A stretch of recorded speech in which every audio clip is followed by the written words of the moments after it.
Good evening.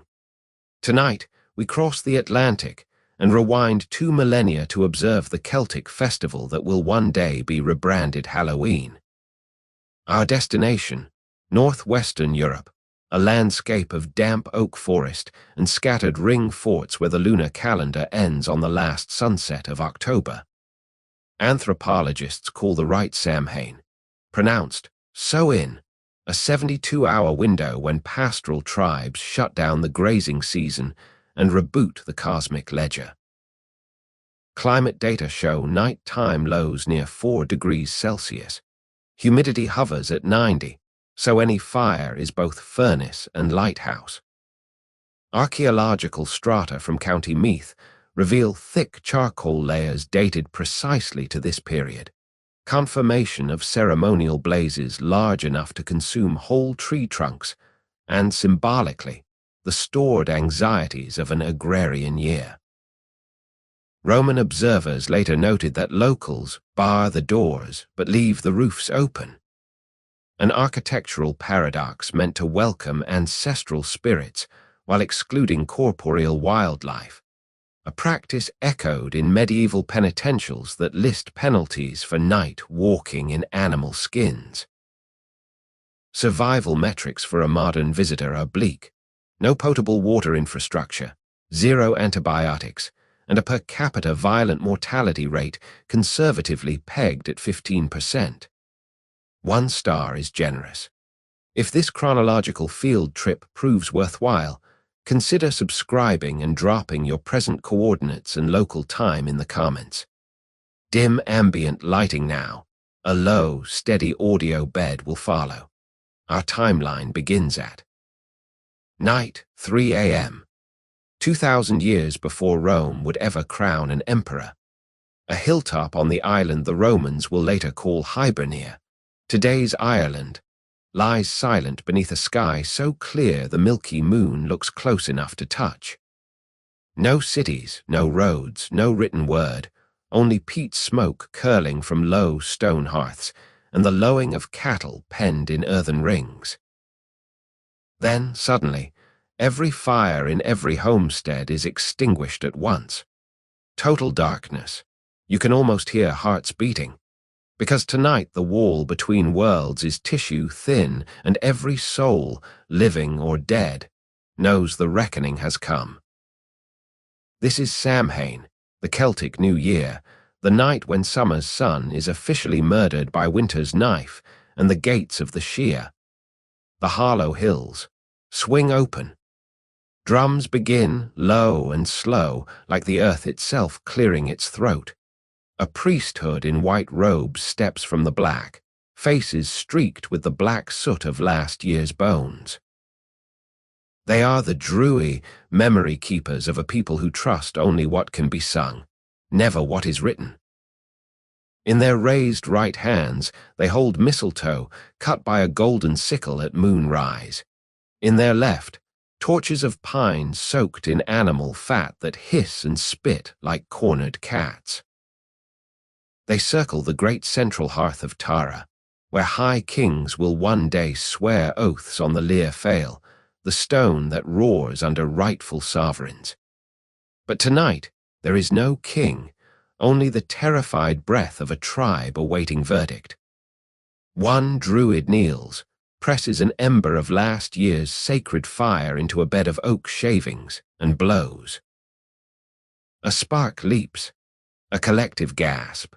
If the flame catches, the tribe will survive the winter. If it dies, starvation or slave raiders will pick their bones before spring. The flame holds, grows, becomes a bonfire so tall its sparks mingle with the stars. Now every family carries a brand back to relight its own hearth, a live coal snatched from the death of the year so that life may leap the gap. Behind them, on the hill's far side, the Druids drive cattle and sheep between 2 roaring pillars of fire, singeing hides to bleed off disease, daubing the animals with blood from their own slit thumbs, so that beast and master share the same wound, the same covenant. Only then comes the silence again, the hush before the real terror, because the dead are already arriving. Not as ghosts in white sheets, but as cold winds that lift the edge of every cloak, as wolf howls that start miles away and end inside your own ribcage. Families bar their doors with iron sickles, pour milk and ale onto the threshold to feed whatever passes, and set out platters of colcannon and barley cakes for ancestors who may, if properly honored, whisper weather warnings in dreams. But the hungry dead are only half the threat. The Hallow hills also release the good neighbors, the owls she, immortal beings who neither forgive nor forget. A child wearing a mask of straw and blackened sheepskin is sent to the crossroads to beg for luck.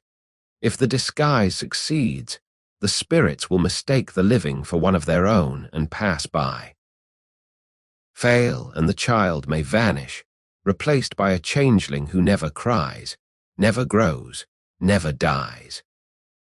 Thus begins the long, luminous nightmare that will travel farther than any Celtic raid, survive Roman legions, Christian monks, Viking longships, Norman castles, Reformation bonfires, Atlantic crossings, Victorian seances, Hollywood backlots, and algorithmic ad buys, until it becomes the planet's most profitable autumn export, Halloween. But we are racing ahead. Stay on this hill. Feel the smoke in your lungs.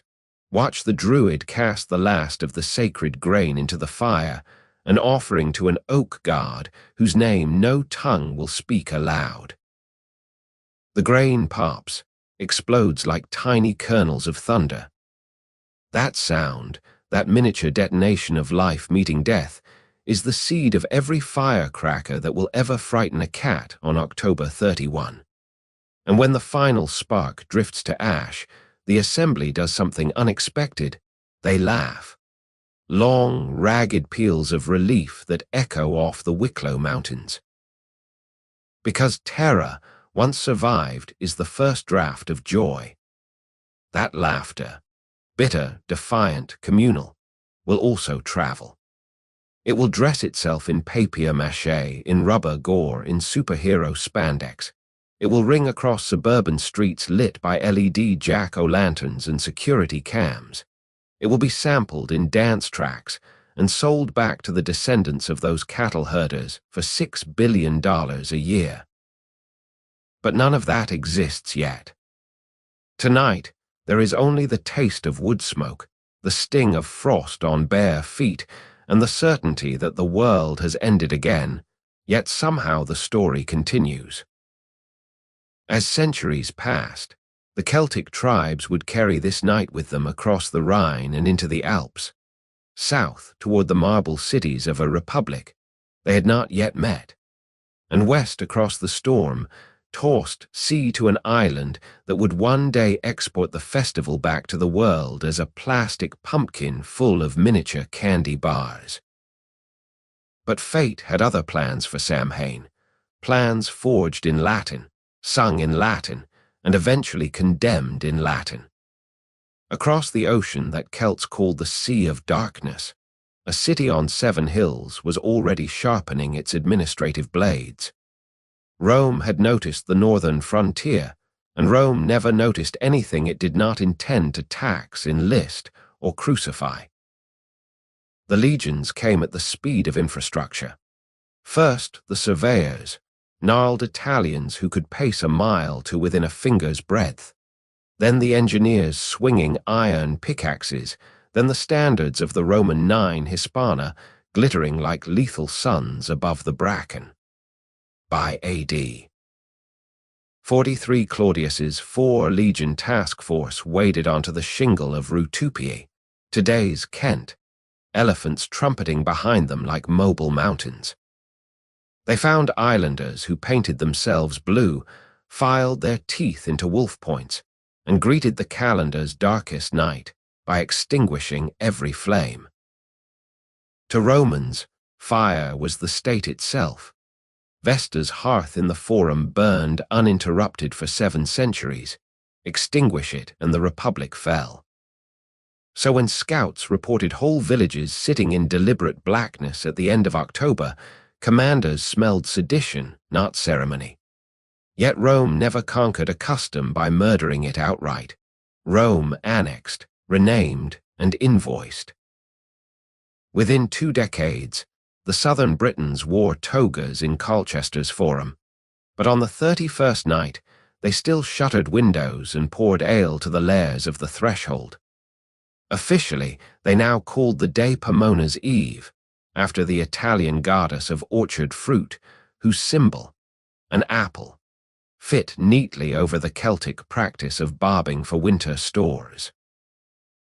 Unofficially, they feared the same draught of otherworld air that had haunted their grandfathers. Tax rolls tell the story by A.D. 120.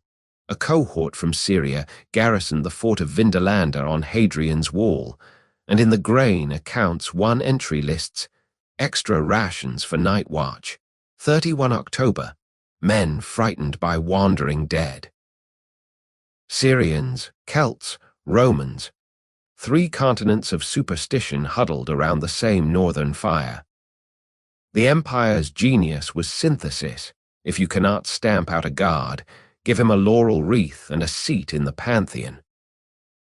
Thus Samhain absorbed Mercury, god of crossroads and travelers, because the dead walk roads and Mercury carries the caduceus that looks, when you squint through autumn fog, exactly like a druid's mistletoe staff. But synthesis works both ways. Celtic smiths, now Roman citizens, cast bronze statues of Mars with ram-horned helmets.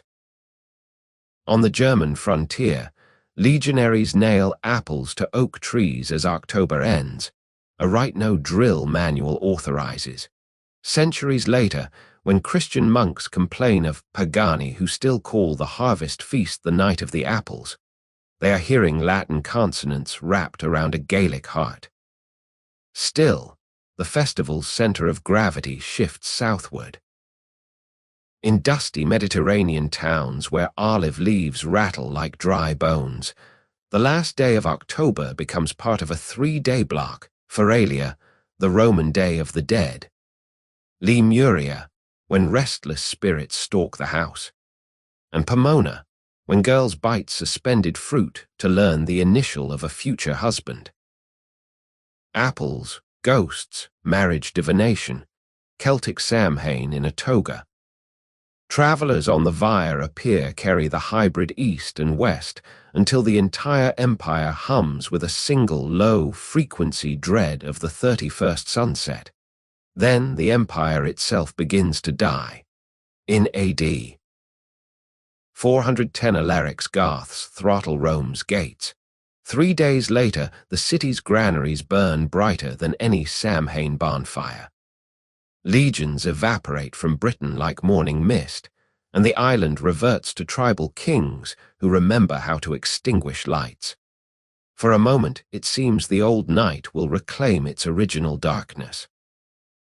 But fate, capricious as any wandering spirit, has already drafted a new script, in codices instead of scrolls, in fish instead of laurel wreaths.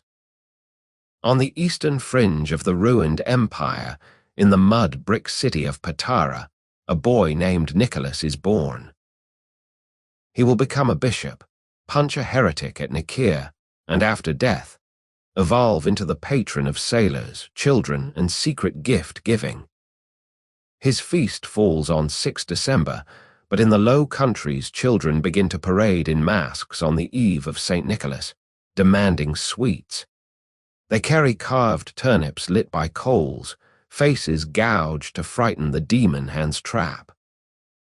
The turnip lanterns barb through December frost like miniature Samhain suns. Centuries later, Irish migrants will see American pumpkins, larger, softer, made for carving. And the jack-o'-lantern will cross the Atlantic in reverse, a Celtic ghost dressed in New World produce. Yet we are still in late antiquity, and the greatest transplant is only beginning. Missionaries in white robes replace legionaries in red cloaks. They carry Latin psalters and iron hand bells, but also a bureaucrat's eye for real estate. Where a sacred grove stands, they build a stone church. Where a well bubbles, they baptize it in the name of a virgin. And where the year dies on 31 October, they erect a 2-day liturgy, All Hallows Eve, All Hallows Day, and because Celtic time reckons days from sunset to sunset, the vigil begins at dusk on the 31st, exactly when Samhain's gates yawn widest. The Synod of Tours, AD 567, records the compromise. Let the rude ceremonies of the Gentiles be hallowed into praise of the true God. Translation: if peasants insist on lighting bonfires, let those fires become blessed candles that keep demons away rather than invite ancestors home. The Druid circle becomes the parish procession. The cattle drive between twin flames becomes the Regation Day blessing of livestock. Even the masked child at the crossroads receives a new script. He is now a soul in purgatory, collecting alms to buy early release. Same mask, new theology, but the dead refuse doctrinal demotion. In 7th century Northumbria, the Venerable Bede complains that on Sancti Sanctorum Eve villagers still leave loaves upon rooftops for passing spirits, a thing manifestly diabolical. Diabolical or not, the practice continues. By the 9th century, the Church escalates. Pope Gregory Roman IV shifts the Feast of All Saints from 13 May to 1 November, overlaying Samhain like a gold leaf on weathered oak. The bull reads, "Thus may the multitudes who still kindle fires for demons find themselves, willy-nilly, honoring martyrs instead." Medieval manuscripts depict villagers strolling cemeteries with torches shaped like mitres, singing psalms whose cadences match older Druidic chants beat for beat. And so the night acquires a double exposure: above, the saints in golden halos; below, the restless dead clutching apples. Both images occupy the same retina, and the human brain, ever hungry for narrative, blends them into a single spectral lantern show. In every parish from Cork to Cologne, 31 October becomes a night when the veil is still thin. Only now the shepherd on the far side of the veil wears alb and chasuble. The wind that scoured the stone cloisters of Clonmacnoise in the 10th century carried more than the smell of turf. It carried the whisper of Viking longships moving up the Shannon like dragons made of oak. Scandinavian sailors had learned the calendar of their Celtic trading partners and discovered that the final night of October was ideal for raiding. Every hearth extinguished, every door unlatched for ghosts, every head turned inward toward the unseen. They came ashore, wearing the same wolf and raven masks they used to intimidate Franks and Anglo-Saxons. But in Irish firelight, the disguises merged with older local terrors. For the first time, Samhain hosted metal that was not ritual, a blade that cut for silver, not symbolism. Yet the Northmen, too, carried baggage of seasonal dead. Their own alphablot, the sacrifice to elves performed at autumn's close, demanded secrecy. Even neighbors must not look in while the family slaughtered livestock and poured blood to the huldrefolk. When Norwegian jarls wintered in Dublin after 841, they found Irish custom congenial. Both peoples believed prosperity rode on placating invisible landowners who walked after sunset. Archaeologists at Woodkey have uncovered a mass grave of cattle buried simultaneously around 1 November. Skulls split for brain removal, but bodies left intact. Neither Norse feasting nor Celtic ritual alone, but a syncretic insurance policy against starvation and shipwreck alike. The hybrid festival grew teeth. By the 11th century, the annals of Ulster record the night of the masked gales, when Gaelic and Norse youths together blackened faces with soot and whale oil, running from hall to hall demanding Hallow tide tribute, food, ale, or silver, under threat of supernatural reprisal. Refusal met with practical sorcery, a burning peat brick hurled onto thatched roofs. Thus the benign ancestor offering mutated into protection racket pageantry, a medieval ancestor of trick or treat already soaked in accelerant. But history, like a drunk storyteller, never keeps to one thread. While the Irish Sea boiled with masked longfare raiders, continental Christianity rehearsed its own dress rehearsal for Halloween.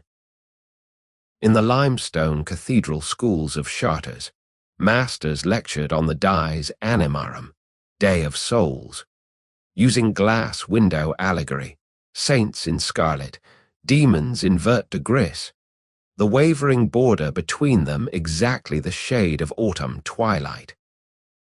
Students processed through town on 31 October carrying paper effigies of souls in purgatory, collecting eggs, bacon, and pennies, currency for prayers.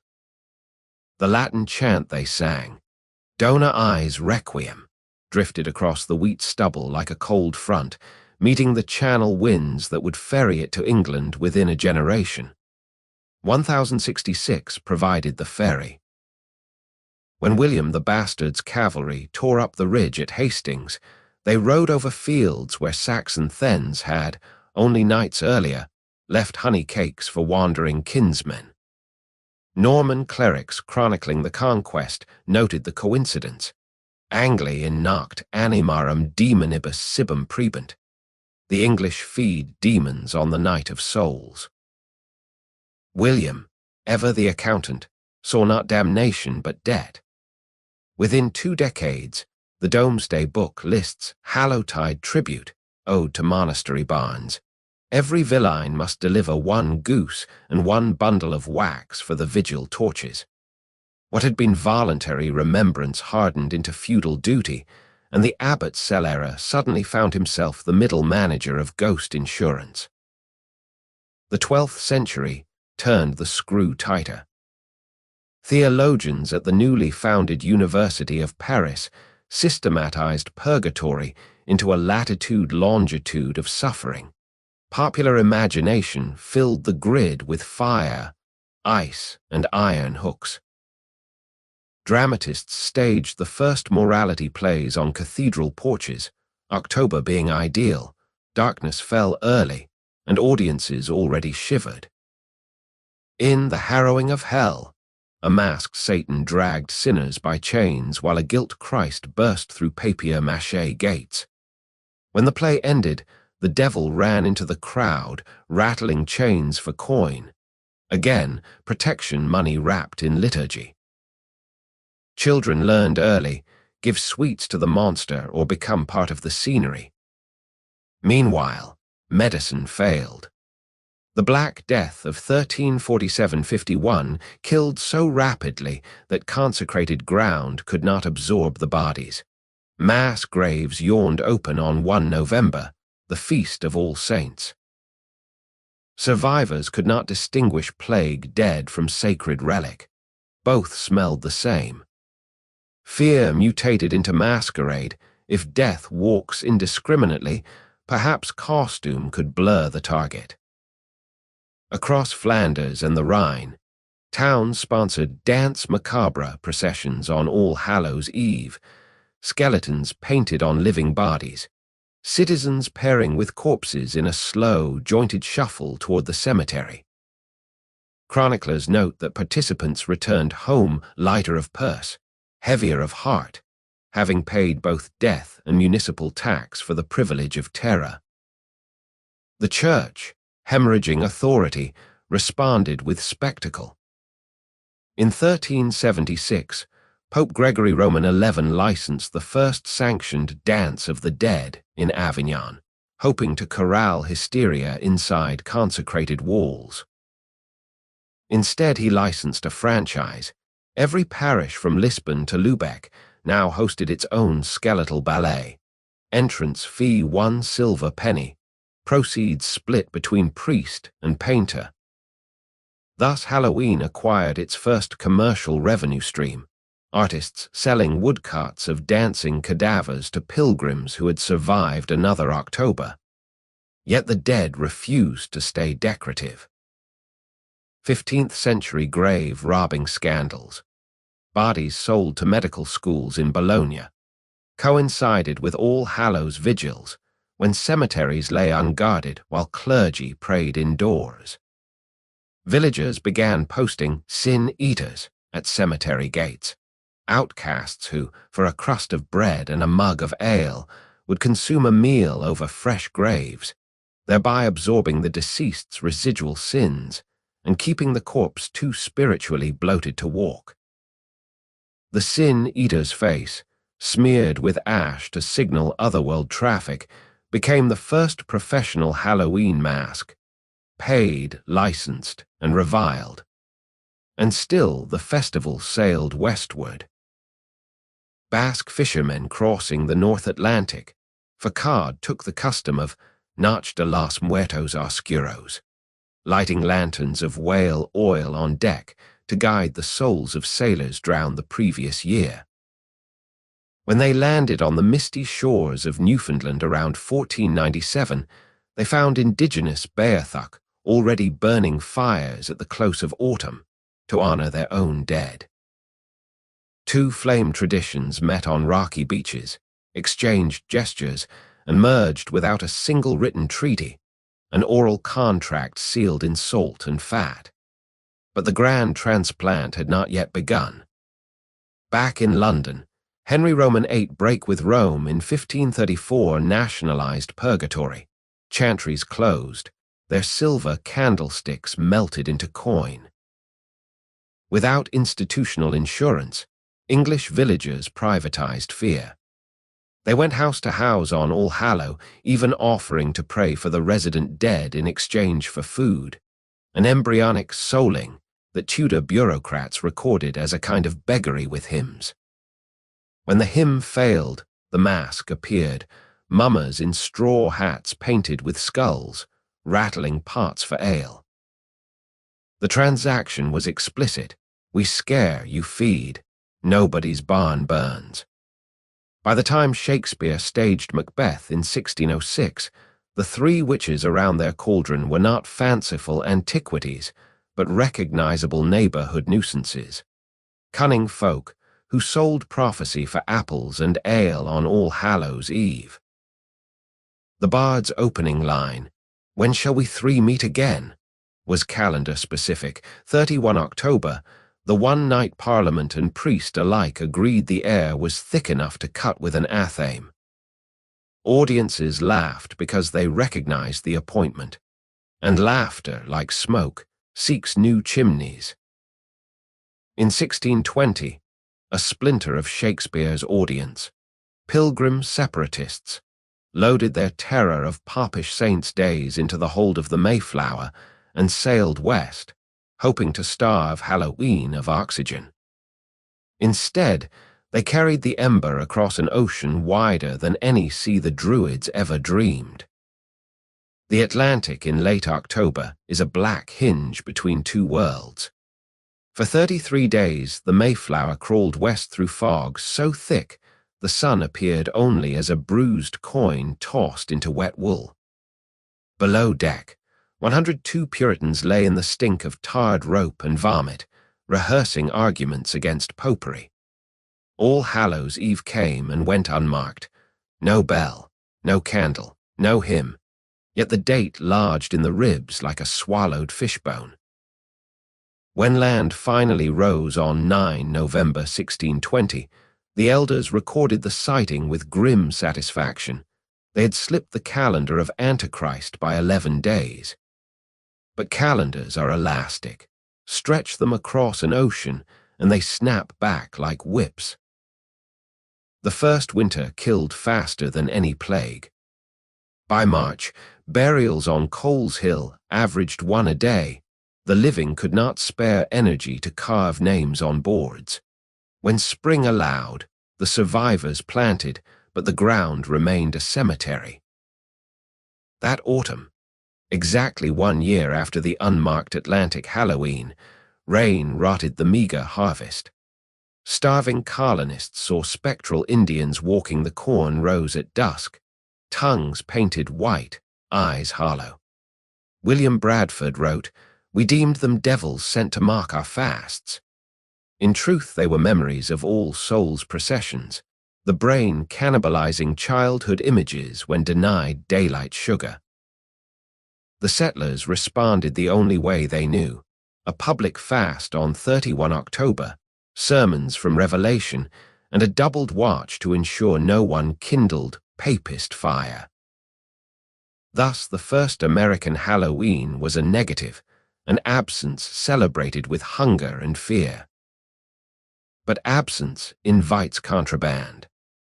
By the 1650s, sailors from Barbados anchored in Boston Harbor with holds full of molasses and stories of John Canoe masquerades at Christmas, African-coded dancing in wire masks, teeth filed to points.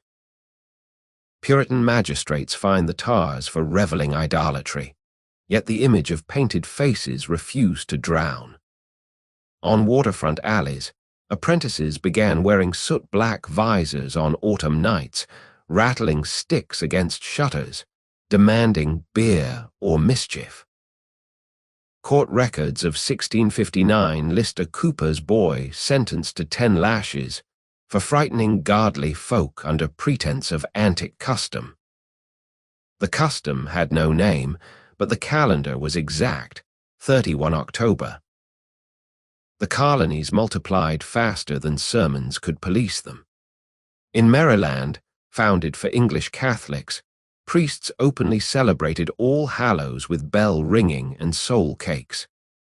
Protestant neighbors scoffed, then sent servants to beg a loaf for the dead, rather than bake their own. By 1680, the governor complained that Annapolis households spent more on currants and brandy for All Hallowtide than for the king's birthday. The Chesapeake had reimported the medieval transaction, food for prayers, ale for memory. Further south, the plantation clock ran on different gears. In Virginia, enslaved West Africans met the Yoruba festival of Egungun, when the masked dead returned to judge the living, at exactly the same seasonal hinge. October nights echoed with drum talk older than cathedrals. White overseers heard only riot and answered with whip and scripture. Yet synthesis seeped through the cracks. African spirit masks woven with corn husks began to sport scraps of European lace. European harvest mascots acquired cowrie shell eyes. The resulting hybrid, half memory, half resistance, would later be marketed as Country Halloween. But its earliest form was a secret covenant between the dispossessed. We will disguise our gods as your ghosts, and both of us will survive. Back in New England, the witchcraft panic of 1692 gave Puritan terror a date. The first accusations in Salem Village occurred in late October. By the time the hangings ended, 19 bodies dangled from Gallows Hill, silhouetted against an autumn moon that looked, to horrified children, like a severed head. Cotton Mather warned that the Devil's Night now lasted 12 months, but folk memory narrowed it to one, the eve of All Hallows. For a century afterward, New England mothers threatened misbehaving offspring with the October man, who carries rope and spectral indictment. The bogeyman wore a Puritan hat. Meanwhile, the frontier rolled west, and Halloween rolled with it. By 1750, Scots-Irish Presbyterians had crossed the Appalachians into the Shenandoah Valley, carrying turnip lanterns carved with faces to frighten panthers. They found thick-skinned pumpkins growing wild along cabin edges, larger, softer, easier to gut than neeps. A girl named Marley Sevier is said to have scooped the first jack-o'-lantern pumpkin in 1752, setting it on her gate to warn off Shawnee raiders. Whether myth or ledger fact, the swap was permanent. The New World gave the Old World's festival a new head, orange and grotesquely grinning. The revolution interrupted everything except death. At Valley Forge, Washington's starving army survived the winter of 1777-78. When supply wagons finally arrived in late October, soldiers carved faces into hardtack biscuits, floated them in water barrels, and called the soggy spectacle hell in a bowl. The joke was tactical. If British spies saw flickering lights, they might mistake starving rebels for a reinforced camp. Psychological warfare disguised as harvest prank. Halloween had enlisted. Post-war prosperity birthed civic Halloween. In 1785, Boston merchants organized a pumpkin illumination to celebrate ratification of the Constitution. 1,000 candles set inside hollowed gourds aligned along the common, spelling, "We the People." The event drew 20,000 spectators, tripling the city's population for one night. For the price of a candle, a citizen could purchase both patriotism and terror, an early template for commercial Halloween. Yet the Republic remained ambivalent. In 1799, a Hartford newspaper editorial denounced the creeping popery of jack-o'-lanterns as incompatible with rational self-government. The same year, a Philadelphia theater advertised a grand spectacle of Macbeth, with real witches flown from Scottish Heath, tickets 6 shillings. High culture and low superstition discovered they could sell each other out for coin. The 19th century accelerated the transaction. Irish immigration, spurred by the 1822 famine, imported the full medieval package: souling, mumming, cabbage night pranks, and the belief that a woman could see her future husband by peeling an apple at midnight and flinging the paring over her shoulder. Boston Brahmins recoiled. Then they noticed immigrant grocers selling 40,000 extra pounds of sugar in October. Capitalism, like a polite vampire, asked to be invited in. By 1845, the city's first municipal Halloween parade required police escorts, crowds too thick for horses. Merchants hired brass bands. Temperance societies countered with hymn-singing processions. The same streets that once banned Christmas as popish now pulsed with masked revel 12 hours before All Saints. But the nation was still rural, and rural Halloween was raw. In the Hudson Valley, Washington Irving's legend of Sleepy Hollow, published 1820, fixed the image of a headless horseman galloping through October woods. Irving claimed Dutch origin, yet the tale is pure Samhain, a ghost who cannot cross running water, a schoolmaster who loses his head for courting fertility, the harvest queen Katrina, a community that survives by laughing at terror. The story sold 10,000 copies in 2 months. Every reader subconsciously dated the chase, last night of October. Westward expansion turned the legend into travel brochure. By 1855, steamboats on the Ohio River advertised October ghost cruises, where passengers wore domino masks and listened to banjo renditions of the Headless Horseman gallop. Cotton candy had not been invented, so vendors sold roasted pumpkin seeds, witches' teeth, for a penny a bag. The snack was biodegradable, the branding was eternal. Still, Halloween lacked a national scripture.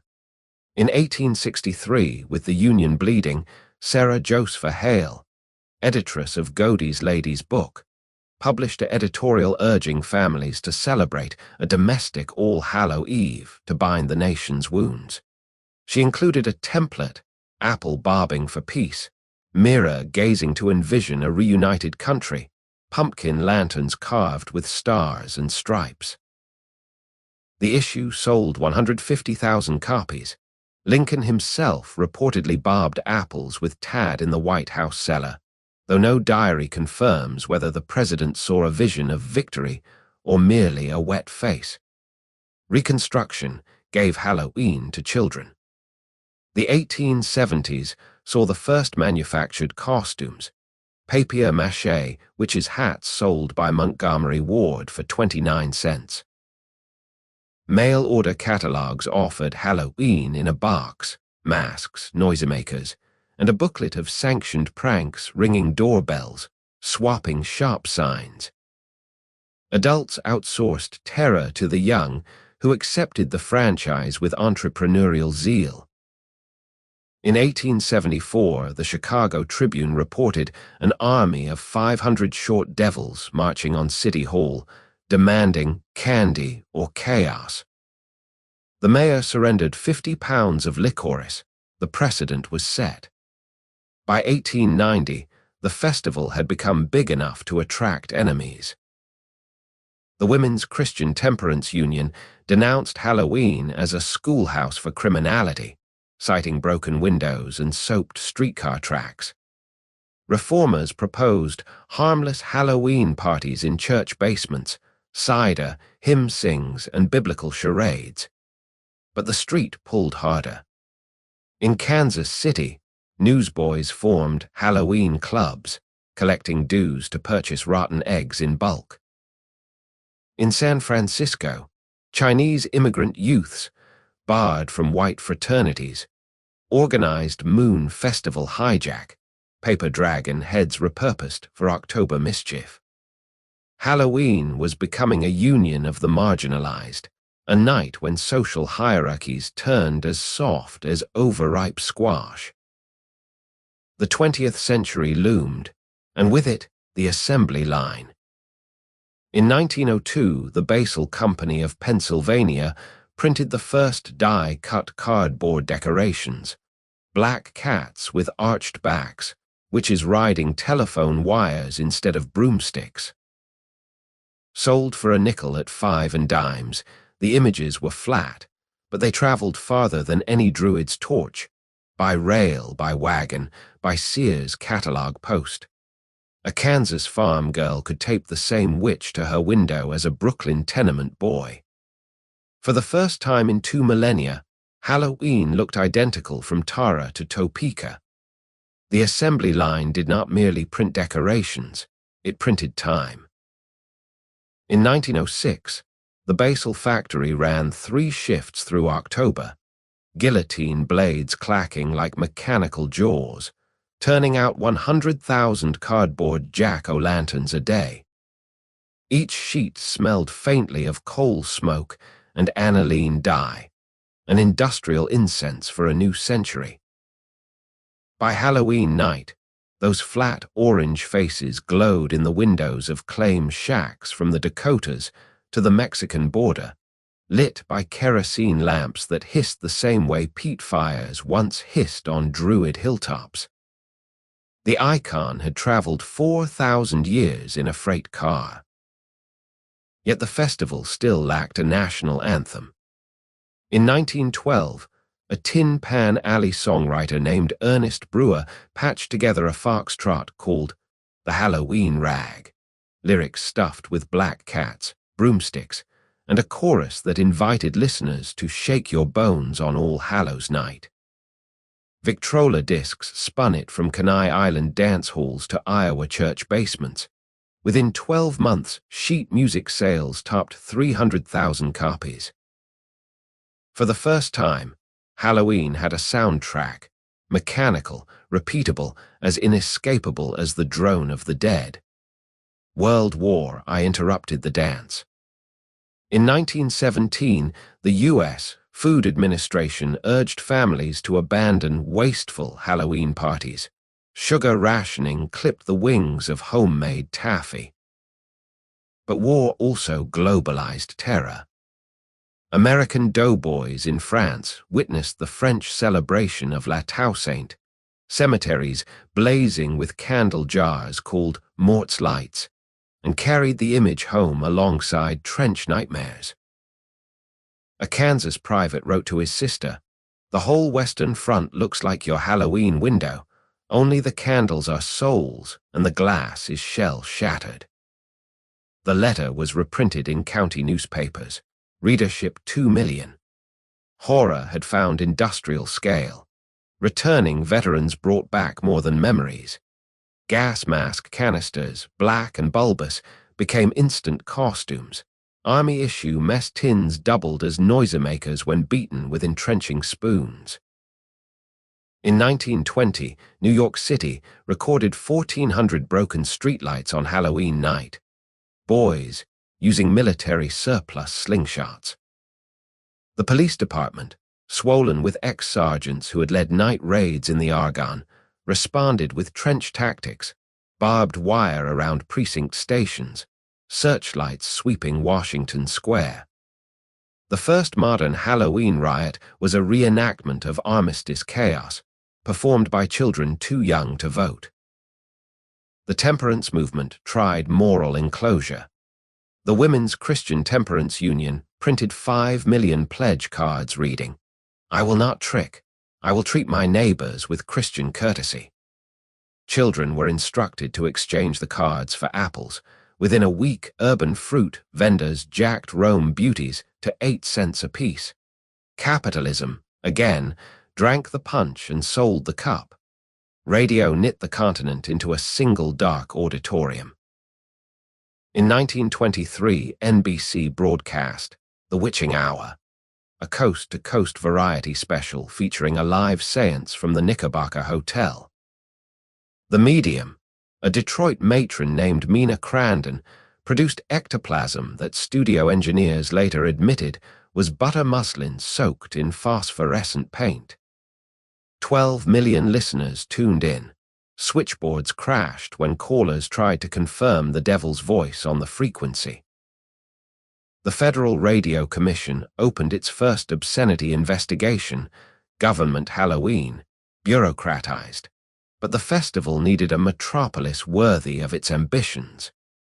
In 1924, the city of Angeles obliged. Hollywood, already manufacturing ghosts on celluloid, exported the concept of Halloween as cinematic premiere. Cecil B.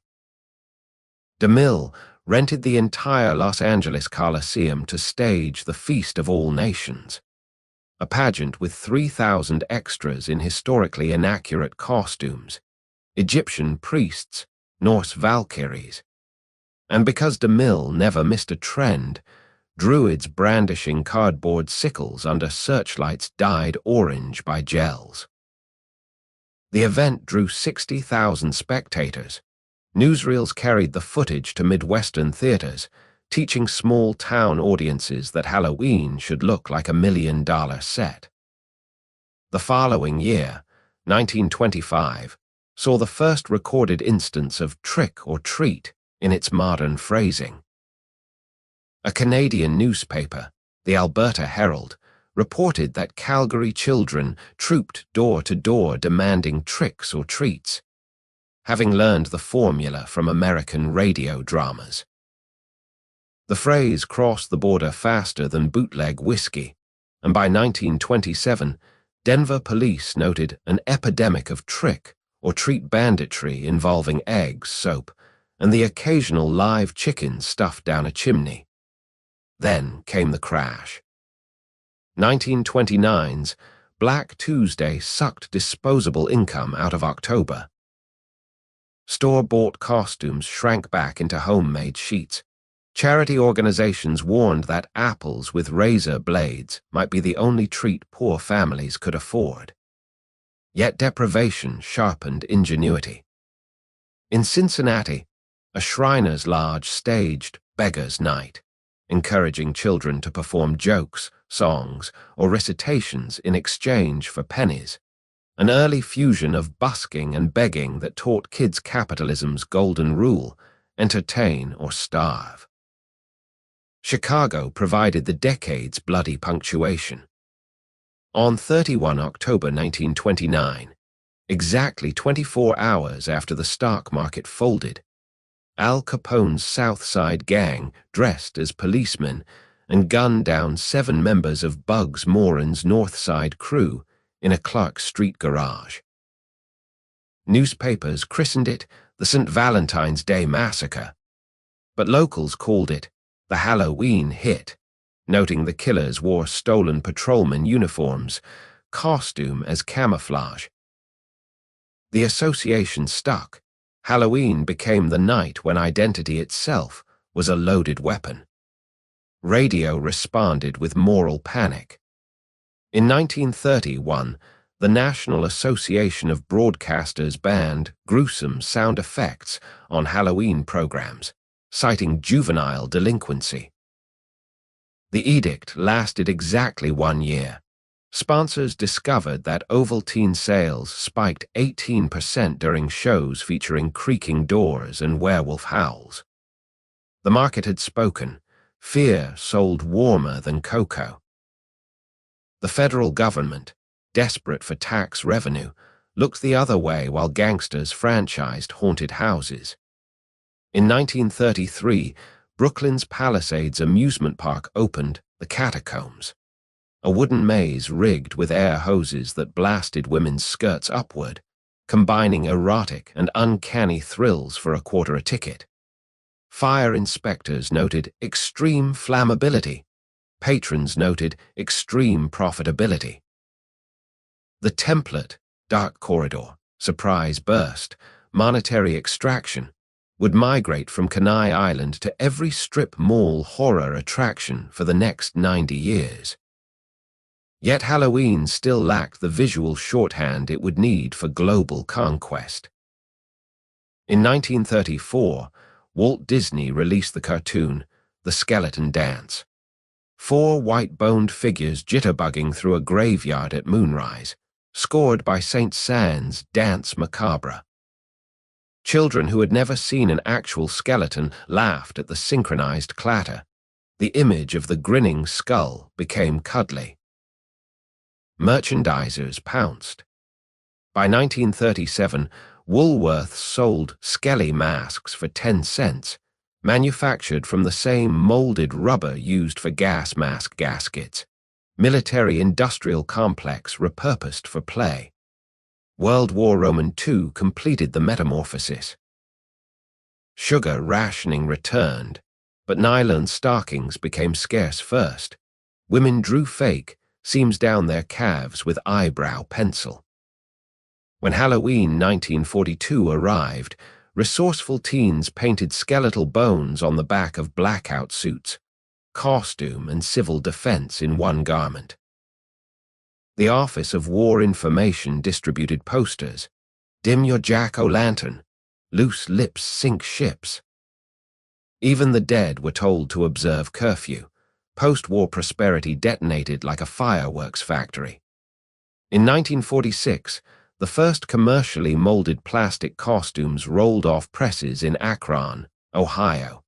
Batman, Frankenstein, and a saucer-eyed witch whose face would imprint an entire generation. The masks smelled of fresh polyethylene and factory coolant. Kids inhaled it like ether. Retailers coined the term Halloween season, stretching October sales from a single week to 4. Candy companies, flush with wartime glucose contracts, pivoted to civilian packaging. In 1949, Brax introduced pumpkin spiced melacreams, orange and green triangles that melted on the tongue like sugared candle wax. Sales figures, £5 million in 8 weeks. Television sealed the covenant. In 1951, Lucille Ball performed the first prime-time Halloween episode of I Love Lucy, writhing in a rubber witch mask while hawking Philip Morris cigarettes. The episode drew 68% of all TV households. Cigarette sales jumped 22% the following week. The network smelled blood in the pumpkin water. By 1954, every sitcom from Father Knows Best to Lassie featured a Halloween special. teaching viewers coast to coast the correct iconography. Plastic jack-o'-lanterns, sheet ghosts, and doorbells rung by polite extortionists. Suburbia provided the perfect set. Levittown streets, newly laid without trees, echoed like sound stages. Porch lights functioned as Klieg lamps. In 1956, the town of Hempstead, Long Island, recorded 100% porch light participation on Halloween night, an engineered consensus unknown since medieval parish processions. Police cruisers crawled alongside children, distributing reflective tape branded with the local Chevy dealership. Even safety had a sponsor, yet anxiety shadowed abundance. In 1958, a Long Beach dentist named William Shine tired of candy-induced cavities and handed out 450 candy-coated laxative tablets. 30 children hospitalized. National headlines screamed, "Halloween sadist." The story was an aberration, but television repeated it nightly, engraving the archetype, the treat disguised as trick. Parents responded with X-ray parties, hospitals offering free fluoroscope scans of candy bags, turning suburban basements into makeshift radiology labs. Thus the festival acquired its modern dialectic: abundance versus contamination, sugar versus suspicion. Meanwhile, capitalism hunted the next margin. In 1959, the Mattel Corporation debuted Belvedere, a 5-foot inflatable ghost powered by a small fan motor. Priced at $7.95, the ghost glowed from within via a 15-watt bulb, casting a 12-foot shadow on ranch home facades. Sales exploded. Competitors rushed pneumatic witches, vampires, and, inevitably, inflatable Santa Clauses, birthing the arms race of yard decor that would culminate in animatronic zombies and fog machines. Hollywood fed the loop. In 1960, Alfred Hitchcock released Psycho in late October, timing the shower murder scream to coincide with Halloween weekend. Marketing posters urged, "Go home and lock your door if you dare." Box office lines wrapped city blocks. Teenagers learned that fear could be date-night currency. The slasher film season was born, and October became the landfill month for every cheap thriller needing shelf space before Oscar contenders arrived in November. The 1963 invention of fun-size candy bars completed the economic trifecta: portion control, price point psychology, and brand imprinting. Mars and Hershey's pooled advertising budgets to lobby schools for safe in-class parties, trading free sweets for captive audiences. By 1965, the National Confectioners Association could announce with straight face, "Halloween is Christmas for candy." Sales figures, $300 million, up 400% in a decade. But the streets were about to burn. In 1964, New York City recorded 388 serious Halloween fires, many set by adolescents who had watched Watts ignite on television news earlier that August. Masks became political, rubber Nixon visages sold alongside Disney princesses. Conservative columnists denounced the Columbine of October, while the Black Panther Party distributed free candy in Oakland under posters reading, "Fear is a weapon. Give it back." Halloween had become civil rights theater played out in egg and flame. The answer came from commerce, not conscience. In 1970, the National Retail Federation launched Inside Halloween, a trade journal teaching malls to convert concourses into controlled haunted houses. Paid admission, security guards, fire exits clearly marked. The strategy worked. By 1975, reported city vandalism dropped 35% in towns that sponsored mall events. The festival migrated from stoops to storefronts, from public streets to private cash registers. Television refined the formula. In 1978, NBC aired The Halloween That Almost Wasn't, a family special in which a sympathetic witch saves the holiday from cancellation by a bureaucratic count. The meta-message, Halloween itself is fragile, requiring consumer participation to survive. Viewers, now numbering 40 million, absorbed the lesson like sucrose into blood. That same year, John Carpenter released the low-budget film Halloween, shot in Southern California for $300,000. The story, a masked killer stalks suburbia on 31 October, accompanied by a minimalist piano score that thumps like a heartbeat after coffee. Marketing blitzed the title date itself. Audiences could not forget when to be afraid. Box office gross, $70 million worldwide. The slasher calendar locked into place. Every October, a new Blade, a new Scream, a new revenue slice.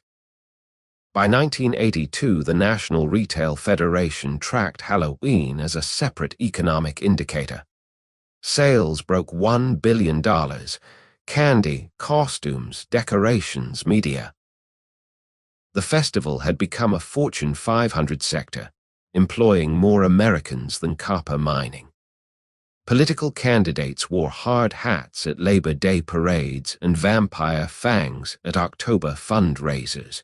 The calendar itself turned orange every fourth quarter. And still the hunger grew. In 1983, the Hershey Company introduced Halloween Kisses, molasses taffy wrapped in orange foil, specifically designed to be cheap enough for mass distribution, yet distinctive enough to brand the company logo on toddler tongues.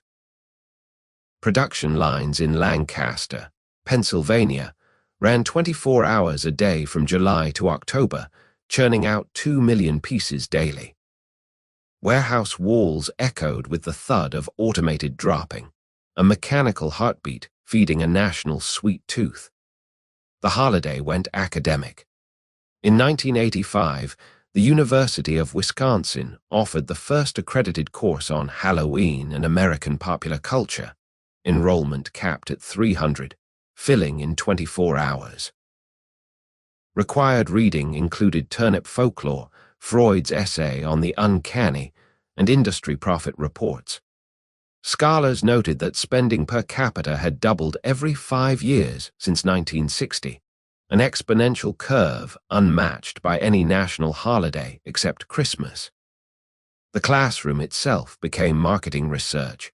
Students submitted field reports on costume preference, candy hierarchy, and parental fear thresholds. Globalization beckoned. In 1986, Tokyo Disneyland tested a one-night Halloween fantasy for Japanese audiences traditionally devoted to Aben, the August festival of ancestral spirits. Attendance, 95,000, a park record. Within 3 years, every Disney property in Asia hosted October extravaganzas, teaching cultures with no Celtic memory to associate orange with fear and commerce. Export figures, $150 million in licensed merchandise, fiscal 1989. Samhain had become a trans-Pacific franchise. Eastern Europe, emerging from behind the Iron Curtain, embraced Halloween as shorthand for Western excess. In 1990, Prague's first post-communist October saw 30,000 citizens parade Wenceslas Square in rubber monster masks, many fresh from state-run factories now privatized. A survey asked why. 68% answered freedom to be afraid of nothing important. The comment distilled the festival's new function, voluntary, low-stakes adrenaline in a world still jittery from real totalitarian monsters. Back home, the festival turned hyper-local. In 1992, the village of Anoka, Minnesota. Self-proclaimed Halloween capital of the world, staged a 3-mile pumpkin bowl parade sponsored by the local Pepsi bottler. Corporate floats tossed 50,000 cans of diet soda to spectators. Children used the empties as noisemakers, creating a metallic surf that lasted until Thanksgiving. National media coverage estimated a $4 million local economic impact, proof that Halloween could gentrify Main Street faster than any antique mall. Yet shadows reasserted themselves. In 1993, the murder of 12-year-old Parley Klaas in Petaluma, California, kidnapped during a slumber party on 30 October, became mythologized as the night before Halloween, though the calendar was coincidental. Talk radio revived the razor blade legend, adding stranger danger seminars and fingerprinting kits sold at PTA meetings.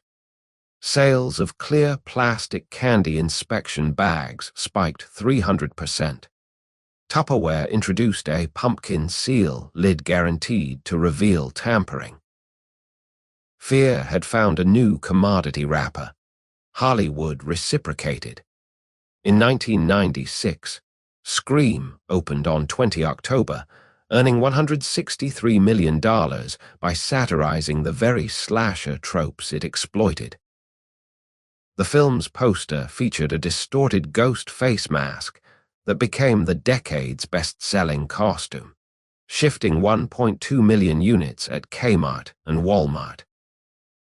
Factories in Guangdong province worked triple shifts molding the thermoplastic visage. Dock workers in Long Beach unloaded container ships where every third box bore the same grin. The mask was faceless, nameless, infinitely reproducible, perfect avatar for a holiday now stripped of every origin except consumption. The internet gave fear a server farm.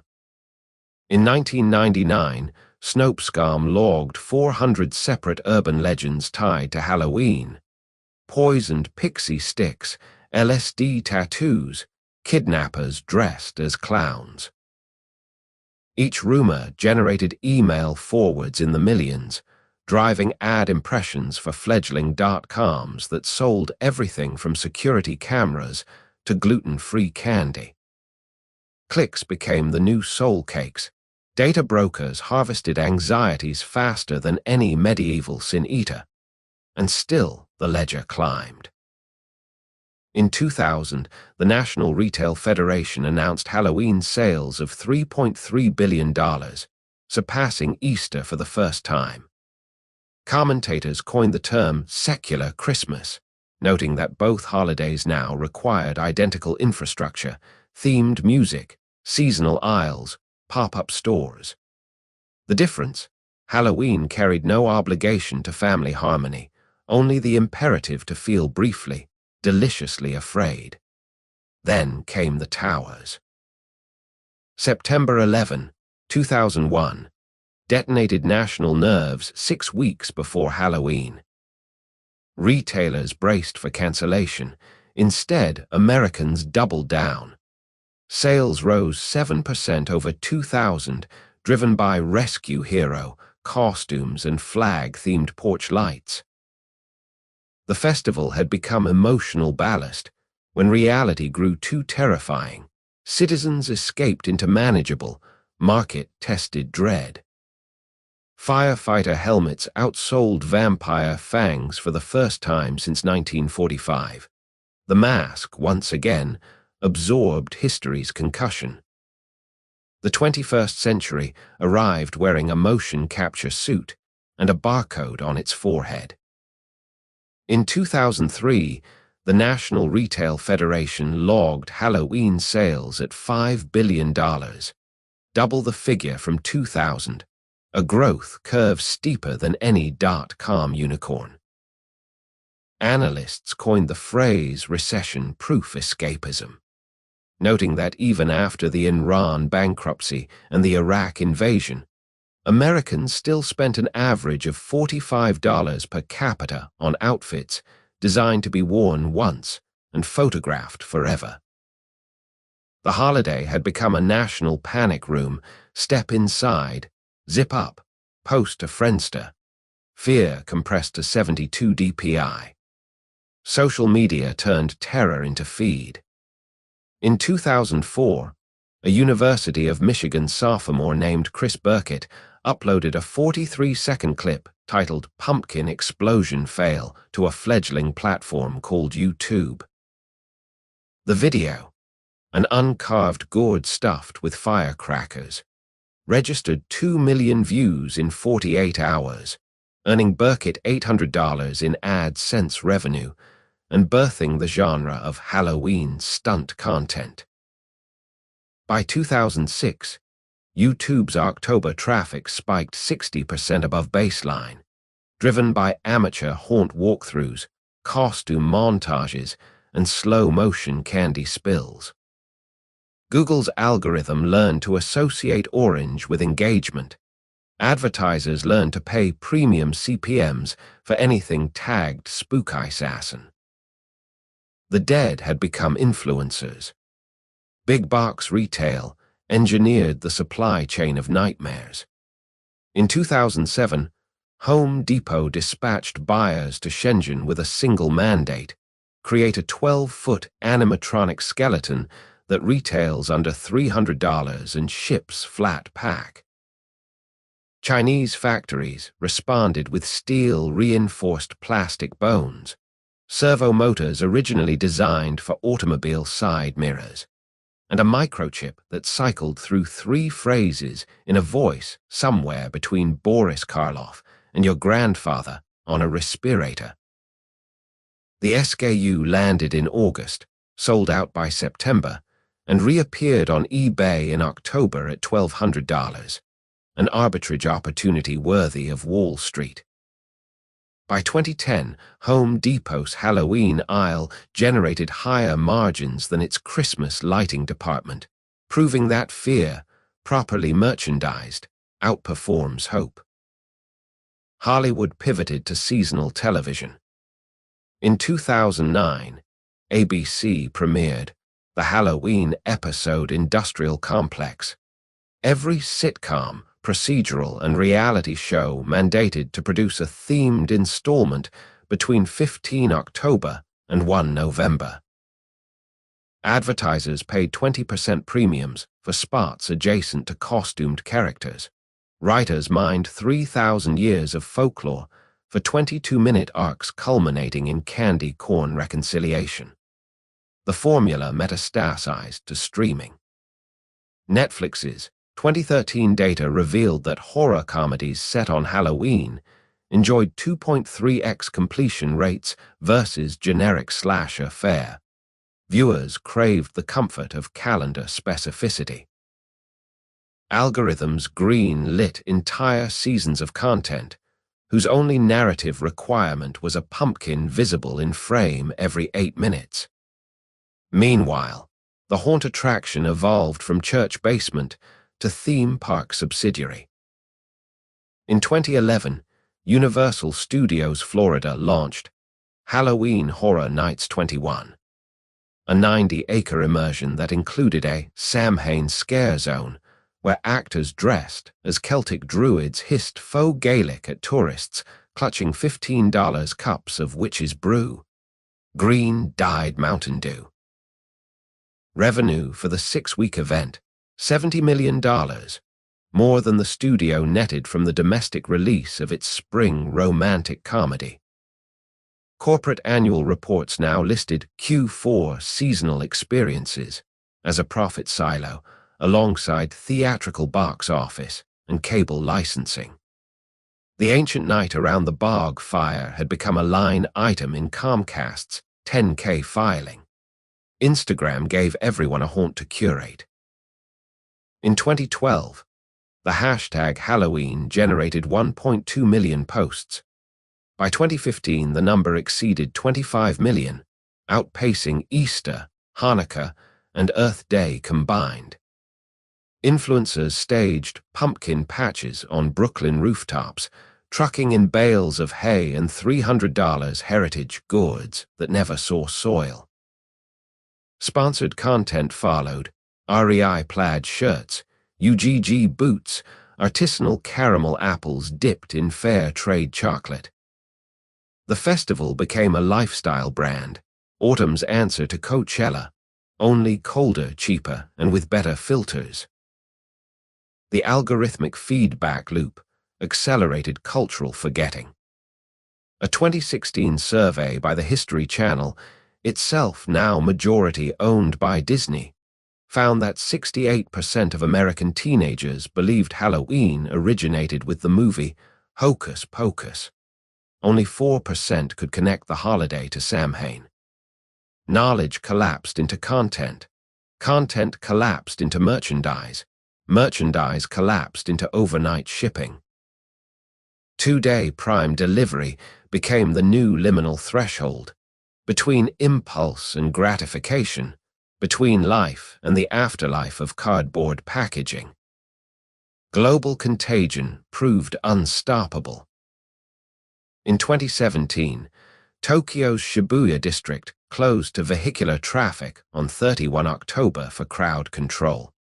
An estimated 1 million revelers, most in elaborate cosplay, packed the crossing. Local police deployed multilingual drones warning against public drinking. Convenience stores sold 3.2 million cans of themed beer in 24 hours. Japanese television labeled the phenomenon Orange Christmas, noting that spending on costumes and decor surpassed Valentine's Day for the first time. The Celtic calendar, reborn as kawaii skeletons and sexy pumpkin nurses, had circled the planet and bit its own tail. Back in the United States, politics put on a mask. The 2018 midterm elections fell 6 days after Halloween. Candidates canvassed in costume to appear relatable. A Michigan congressional hopeful dressed as the Lorax while advocating for clean water. His opponent countered as Captain America, shield emblazoned with the Second Amendment. Both sold duplicate costumes on campaign websites, converting fear into fundraising clicks. The tradition dated to 19th century parades, but now operated at fiber optic speed, every selfie a donation button. Then came the plague. March 2020 locked the planet indoors just as retailers rolled out orange aisles. Initial projections estimated a 60% drop in Halloween spending. Instead, households invested in Zoom backgrounds and candy shoot PVC pipes. Spirit Halloween, pop-up empire of 1,400 seasonal stores, pivoted to contactless curbside and still cleared $600 million in 8 weeks. Toilet paper mummies became the quarantine craft. Sourdough starters were shaped into jack-o'-lantern loaves. The festival, deprived of public space, burrowed deeper into domestic ritual.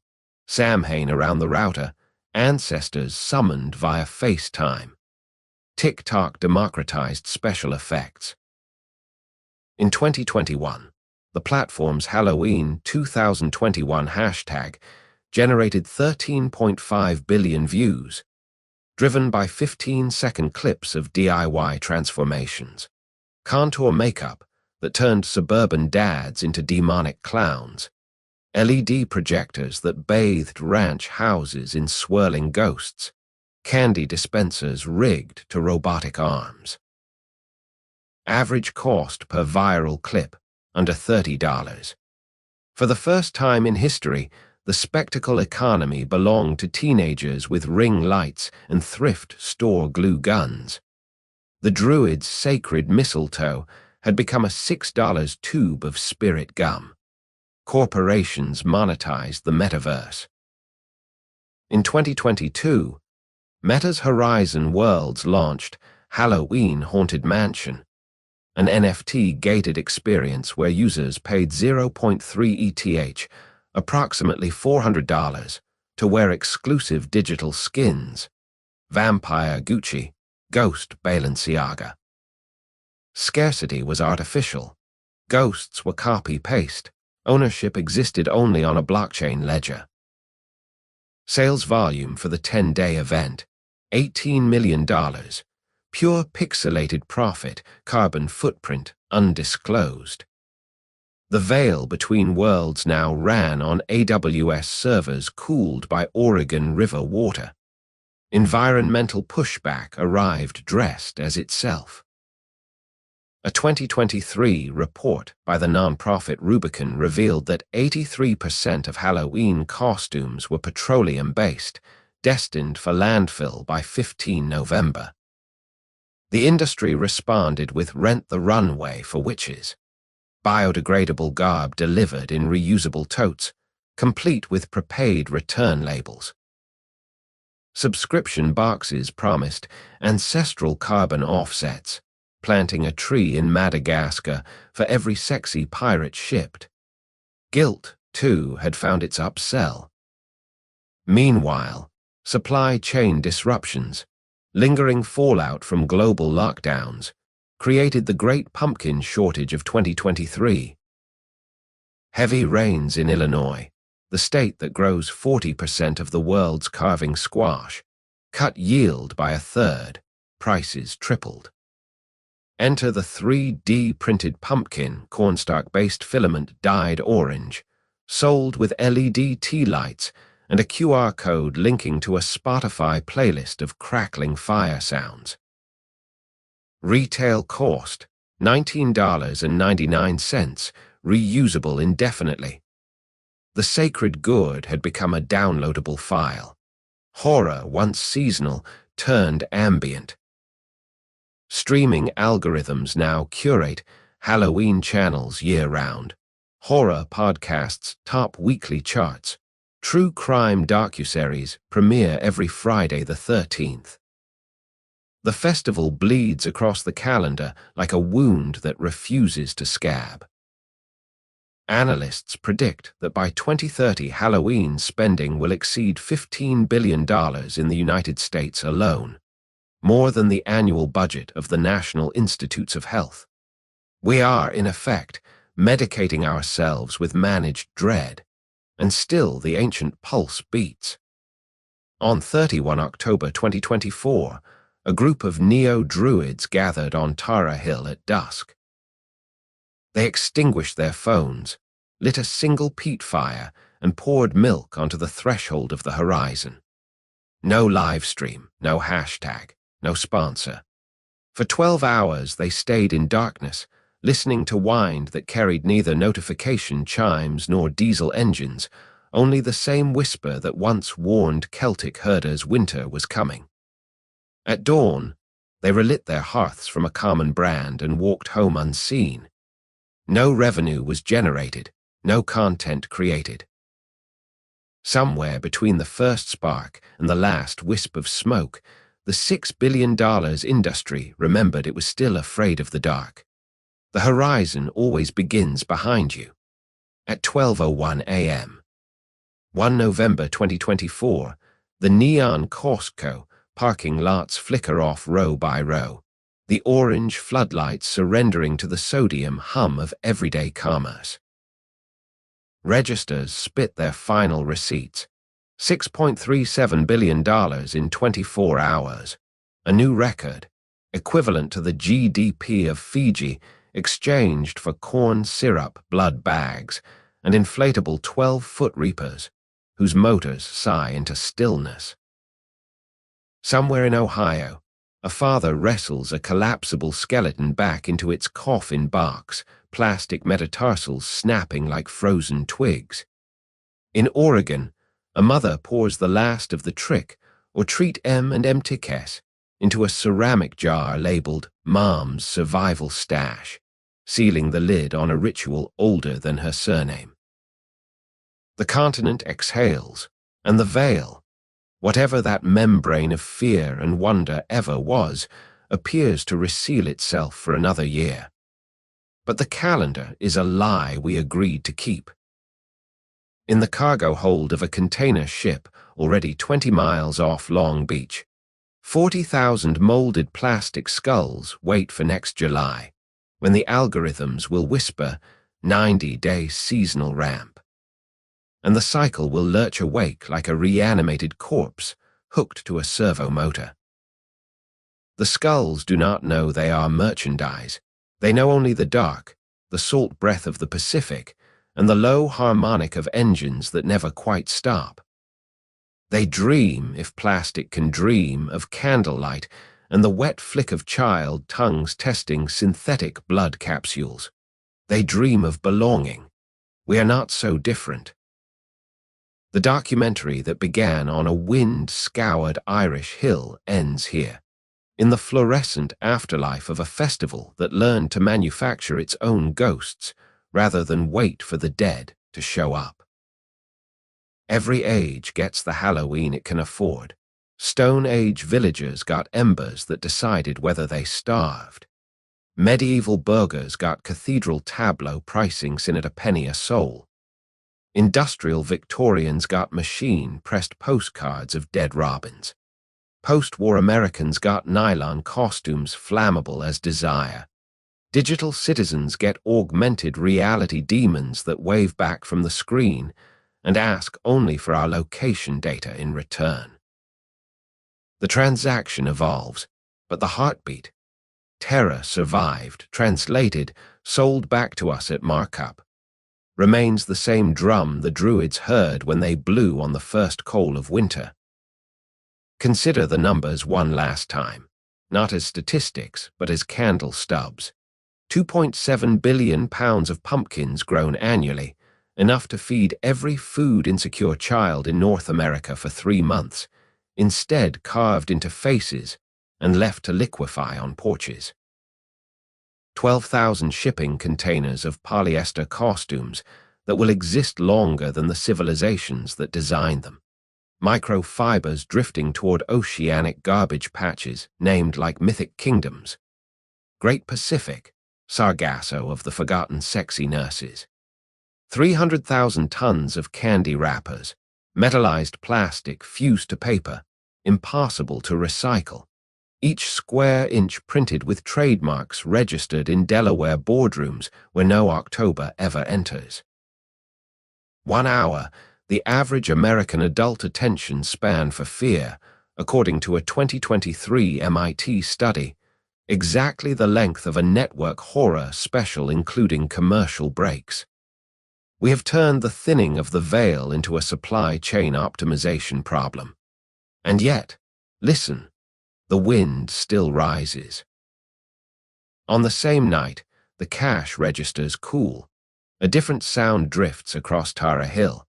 Not the compressor hum of inflatable reapers, but the real thing. The old thing, peat smoke and cattle lowing and the small scritch of rodent teeth against Iron Age bone. The neo-druids have gone home. The journalists have folded their notebooks. The drone cameras have returned to their carrying cases. The hill is empty except for the dark, and the dark is never empty.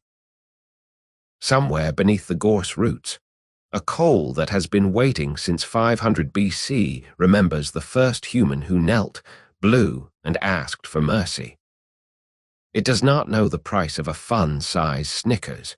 It knows only that the year has died again, and someone must decide whether the flame will catch. That decision now belongs to a species that can sequence genomes, but cannot stop checking the doorbell camera for prowlers who never arrive.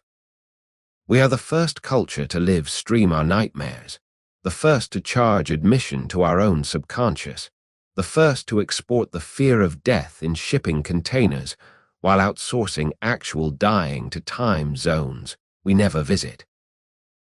Halloween is no longer a night. It is a mirror coated in caramel, reflecting whatever we need to believe about ourselves. Rebels against mortality, connoisseurs of safe danger, shoppers who can add redemption to cart. The documentary ends, but the procession does not. Tomorrow the clearance racks will bloom with half-price corpses. Next week, the marketing decks for 2025 will land on executive desks already scented with pumpkin spice latte vapor. Actuaries will calculate how many additional inches of shelf space can be clawed from Christmas if orange displays go up before Labor Day. Children not yet born will learn to lisp, trick, or treat before they learn the names of their great-grandparents. And somewhere, in a warehouse the size of a medieval town, the skulls will wait, row upon row, eye sockets hollow as history, until the algorithm decides the moment to wake them. So we leave the story where we found it, at the crossroads between fire and darkness, between the last spark of the old year and the first LED of the new.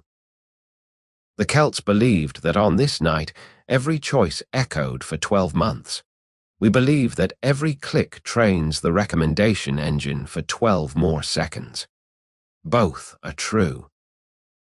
The mask you wear tonight, whether latex, pixel, or flesh, will still fit next year because the face beneath it will have grown to match. Turn off the porch light if you must, delete the app, swear off sugar, bar the door with iron and silence. The wind will still find the cracks. It carries the smell of smoke from a hilltop you have never seen, the lowing of cattle that died centuries before your country was drawn on a map, the laughter of druids who understood that the world ends every year and somehow begins again. They are not asking for your belief, they are asking for your breath. Blow on the coal. If the flame catches, we survive the winter. If it dies, we become the next bargain bin costume, 50% off, waiting for a child who will not know our name. The documentary is over. The night is not. Step outside. The air is thick enough to cut with an athame or a credit card, your choice. Somewhere a register dings. Somewhere a drum begins. And somewhere in the hollow between heartbeats, the wall grows thin again.